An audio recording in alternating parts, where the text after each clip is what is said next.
Everybody, welcome back with the Purplatypus is the name, and today we are talking Garcia.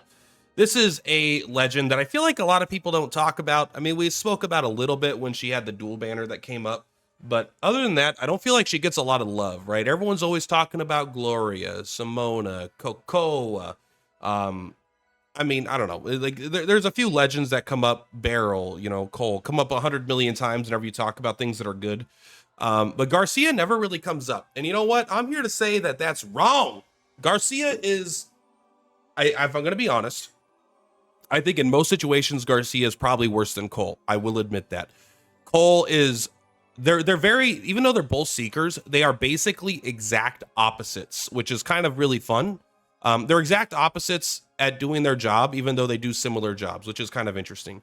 And I really like that about this game, how characters could be so different yet similar in certain ways. So Cole is all about alpha damage. What is alpha damage? He's all about, at second the fight starts, Cole, she is on full power, right? She goes in, she's just going to stab something, ideally a weaker target or a medium strength target that she could one shot in the back of the head, kill them, go again, backstab another target, and then every few turns just keep going around backstabbing shit, killing stuff as fast as you can. Cole tends to fall off the harder enemies get, in the sense that if Cole can't one-shot something, she kind of isn't that good in a lot of ways. Like her trait, I mean, she's still good. She still does a lot of damage, don't get me wrong. But like when Cole stops one-shotting stuff, I've run into a lot of problems where Cole just ends up either dying or not being that useful in the fight altogether. Garcia, on the other hand, is on the complete opposite side of the spectrum. When the fight starts, she is absolutely at her weakest point, which means like there's a lot of content where you may, especially content you're overpowering, she's not going to be the best unit. But as you go into harder content and fight harder characters, she scales harder than any other character in the game. And I'm going to be honest here, I think once you get Garcia to at least 3 stars, that she is the single highest single target DPS unit in the game, hands down, without having to put in much effort at all. So let's kind of go over her trait. We'll kind of look over her abilities really quick, what I recommend you grab, and then I'm going to show you an example of her in combat, and not against that shit that you're going to send Cole against, not against this weak lower level stuff. Also, is her coat caught on that? It looks like it's actually part of it almost, right? Doesn't it? I think it's just the way it's designed. But we're going up against the level 65 Tarot Super Calamity Beefy Boy, and we're gonna fucking destroy him too. So, but first let's look here. So the most important thing about Garcia is you do need her to have 2 stars is fine. So 1 star is practically useless. 2 stars is fine, but 3 stars is where she really becomes the unit that you want her to be. So why are 2 and 3 stars so important? So there's not a huge power gap between power 1 and 2. Okay, I'm lying. There's a huge power gap here. So basically, you go up to 6 stacks, that's the same. But upon reaching 3 stacks, you get 30% crit instead of 15% crit. That's a pretty big stack. But also, at the start of the battle, you instantly gain a stack. So now every time your turn starts, you get a stack, and you start with an extra stack, which just gives you a turn sooner that she is actually good. Plus, also, if she's able to actually kill something, then she's immediately going to go up to 3 stacks. But the point is, on turn 2, she's going to reach 3 stacks and be able to crit stuff. So she just comes online much faster. But still, it's still good, but it's not like insane. 3 stars, though, that's the big one. That's when you can go up to 9 stacks. I think nothing changes here. Actually, sorry. At 6 stacks, you also get 15% crit damage. But being able to get this to go up to 9 stacks, that is when you are absolutely popping off. What does this do? 4% attack and defense per stack. So this is basically having a stronger version of the devil buff. So everyone knows how good the devil tarot is, right? This is a second devil tarot in a lot of ways, because it's instead of 3% attack and defense up to 10 stacks, it's 4% attack and defense up to 9 stacks. So it ends up being more. I'm pretty sure if that's how the math works out. Absolutely insane. But also, it doesn't require you to kill anything. She just has to sit there. But here's the thing. Sometimes for 5 turns in combat, you're just going to have her kind of sit back there because she's not, or if you can keep her safe, she can still go up and do damage, but she's not really popping off until you get about 5 stacks. Up to 6 stacks is when it starts kicking off.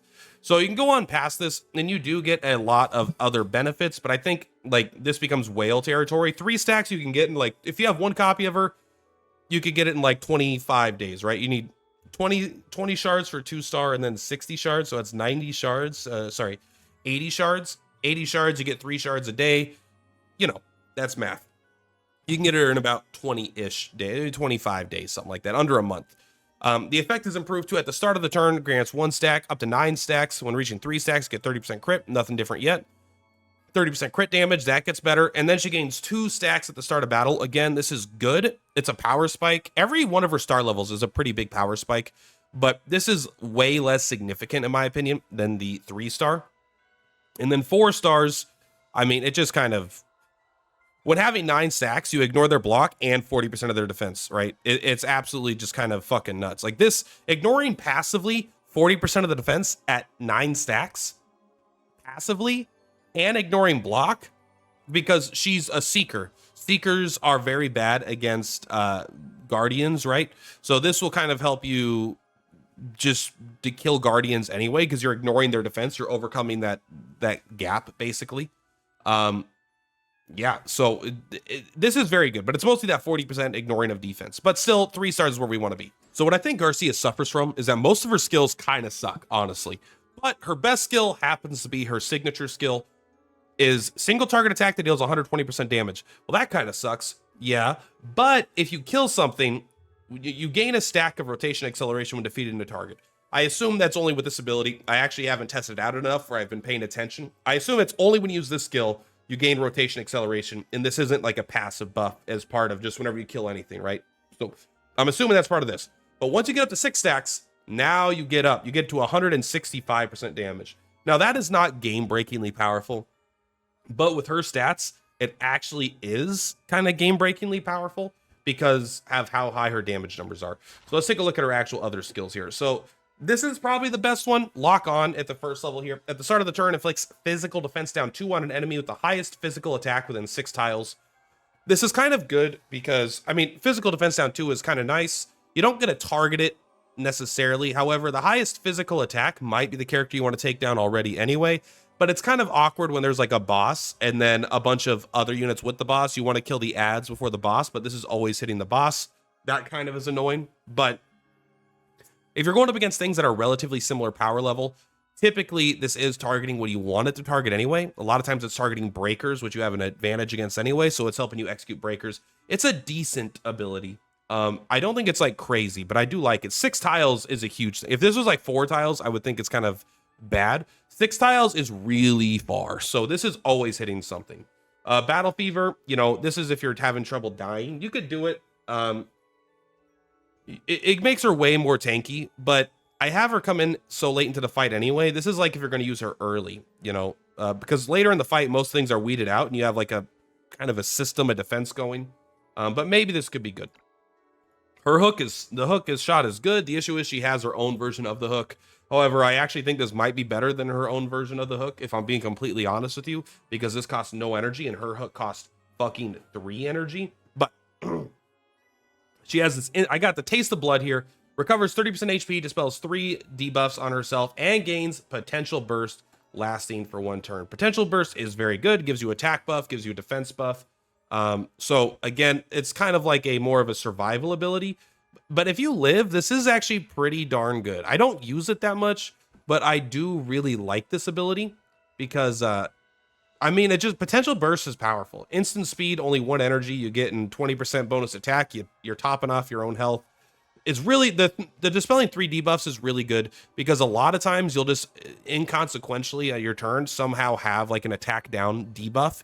And this will get rid of that while also increasing your attack and your defense. And this is going to stack because this is a separate buff than all your other buffs. So I actually think Taste of Blood, I'm an idiot for not using it more. This seems better than I thought.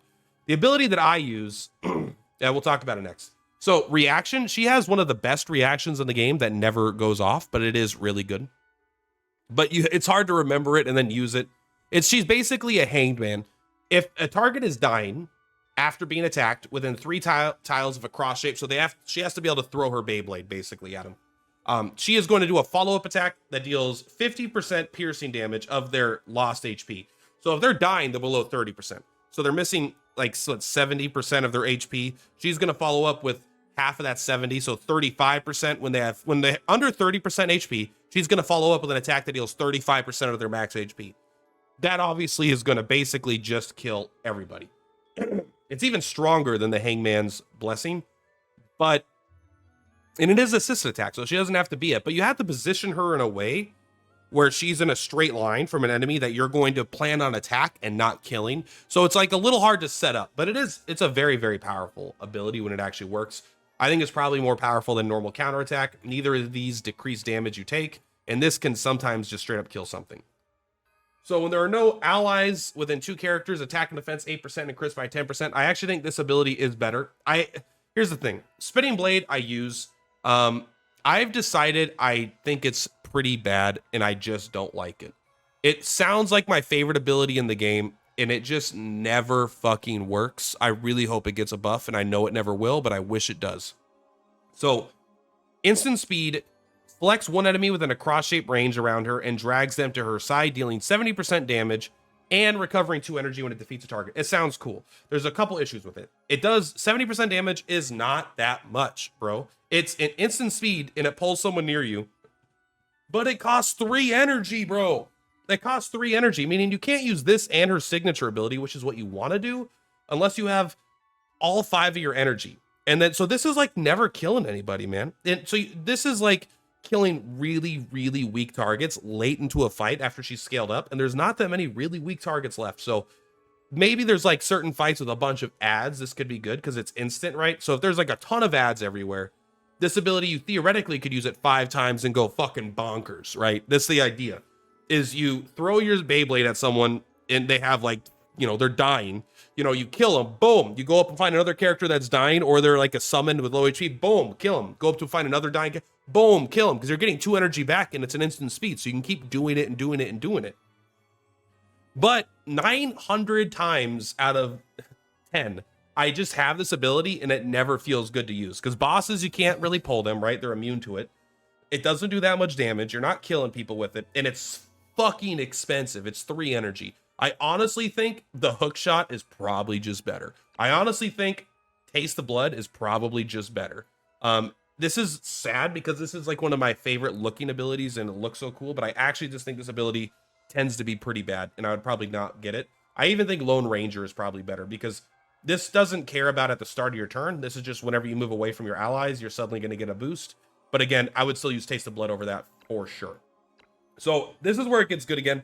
She gets this really, really badass, painful cutting attack. Attacks a single target 3 times for 33% damage. So it does 99%. A little bit lower than I would like. But when the target is injured, you are getting crit increased by 25%. So you're getting almost like, not guaranteed crits, but if they're injured, you are pretty much guaranteed to crit. 3 hits makes it easier to get through dodges, right? If a character has 2 dodge, you'll still hit them once and you'll consume both their dodges. So that's good. The other one here is like fine, but come on, we're just going to take painful cutting because it's really cool. If you have, I don't think there's a way to make it so if there's any ability that's like, oh, when an ally deals damage, do infect or a scorch or something. Like she could use swords, so you could get like the scorch sword, but I just don't have it. So that could be good. It's a pretty good basic attack. It's very fun and flavorful and cool. It's not the most powerful, but sometimes, you know, honestly, it just gets the job done. Gale Dance. I like Gale Dance. But I have an issue taking these abilities that aren't the main, you know, colored coded ability of the character.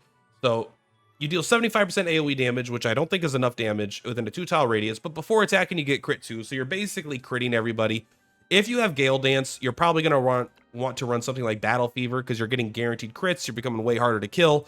And then your next turn, you're going to start doing a lot more damage because you get that crit through your next turn. And then you can start doing more single target stuff.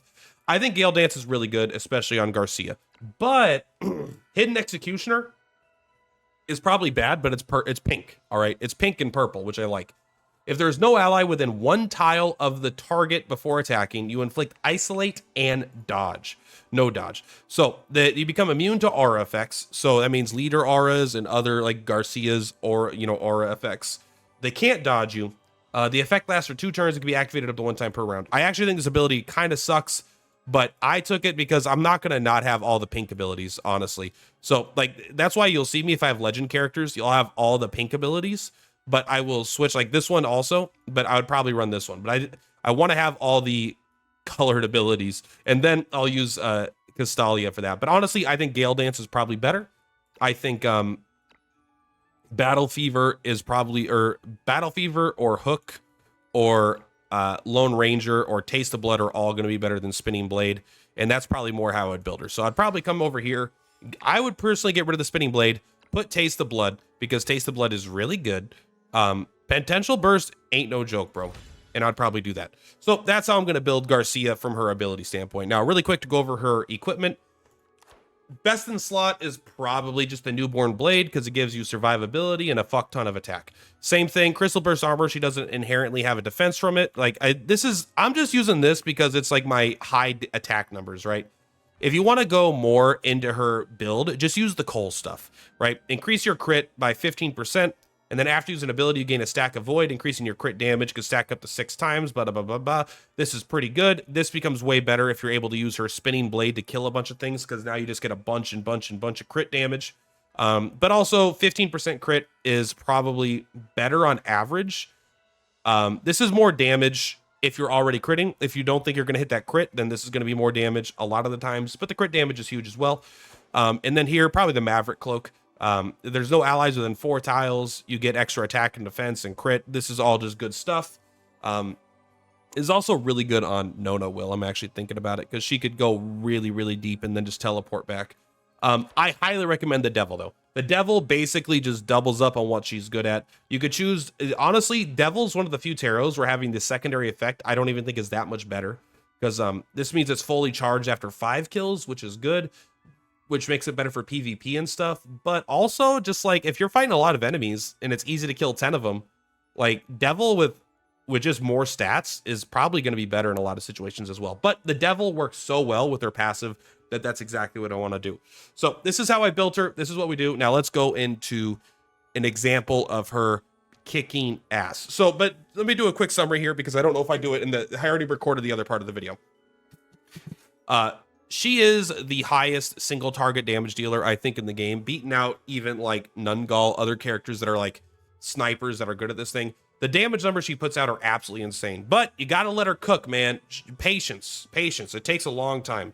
But let's take a look here. Right now, mine base has an attack of 2,696. How high does it go? In this fight, I got her up to 5,249 damage or attack, right? And this is the thing I think I'm going to talk about this more in the other one as well. But also wanted to say, when I did a normal attack at the start of the fight where I had the secret advantage, right, almost like in the second turn of the fight, I think it was, she did 3,588 damage, which is decent, but it gets better. Now let's actually go take a look at that. All right, so here we are in the example that I wanted to show you. Let's take a look at Garcia. Couple things to note here. All right, she has 5,438 attack. She has 10 stacks of the Devil buff, and she has full 9 stacks of her rotation acceleration. So like I said, she just scales. We have the flag aura from having Gloria, and we have a level 1 attack boost. So here's what we don't even have. We don't have a level 2 attack buff. We don't have a normal leader's aura. So we're missing out on at least 20% more physical attack, right? 10% more from an attack level 2 buff, and 10% from a leader aura, plus whatever the secondary effect could be that could increase damage. Also, let's look at the enemy. We're going to show you what we're doing. This enemy has 13,000 defense, and it is debuffed right now, I'll admit. But like, that's still more defense than me. This is the level 65 Apostle Strength of the Defiant. They do have the Blessing of Strength, increasing their defense by 30%. Now, the only other thing I'm doing here is I do have Warhorn on them, right? So they're increasing their damage taken by a lot, of course, but this is what I'm trying to show you, is how much damage she could do. But this is far from an ideal enemy to show you how much damage a character could deal, right? Like, if you pick a level 1 character, then you can get their defense to 0, then you do all this stuff, you're going to get way bigger damage numbers, of course. So this is one of the tankiest enemies in the game currently. Not a weapon boss tankiness, but as far as not being like that level of boss, 30% bonus defense, and it's just got crazy stats in general. And we actually have, do we have more strength? We almost have more strength than him.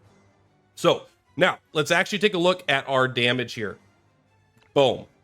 23,977 No one, and here's the thing, I didn't even do that much setup. I did almost zero setup for this fight. I just have Garcia. I just have her leveling up, you know, with the Devil Tarot and her own ramping up. I've got Edda for damage and Gloria for passive attack, right? Other than that, like, I'm not like setting up specifically like I did with the Edda combo where it's like, all right, we got to do this, this, and this, get their, you know, magic defense to 0, put Nungal, teleport Nungal far away, and then go for a hide. None of that. It's just doing it normally. And this is assuming we don't get a crit. Let's see if we get a crit. 23,977.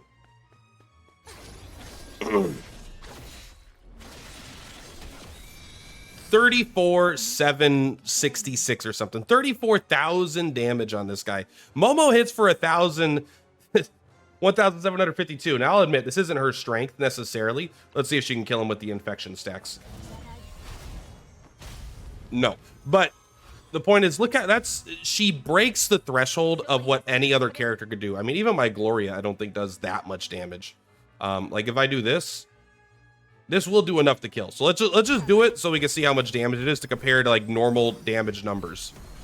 5,932. That was with the buff, by the way, the Warhorn buff. So as you can see here, I'm not even going to clear this. Absolutely fucking sick. So here's the thing. I'm actually recording this before the rest of the video, so I don't know if there's anything I got to say here, but I don't think so. I think this is going to be the end of the video. So guys, Garcia is absolutely cracked, but you got to give her time to cook, right? Like, I think a lot of people think she's just not as good as Cole because you see Cole and he goes in and he's all alpha. She's all alpha. She comes in, just kicks the shit out of somebody, one-shots them, goes around to another character, one-shots them. But when you're fighting really tanky stuff and like really tanky breakers and you need someone that does the most amount of damage possible, Garcia is number one, man. I don't think there's a character in the game that does as much as her. Anyway, that's all for this one, guys. Thank you very much for Platypus. I'll see you on the flip-flops. Bye! Platypus on the rise, watch the views go.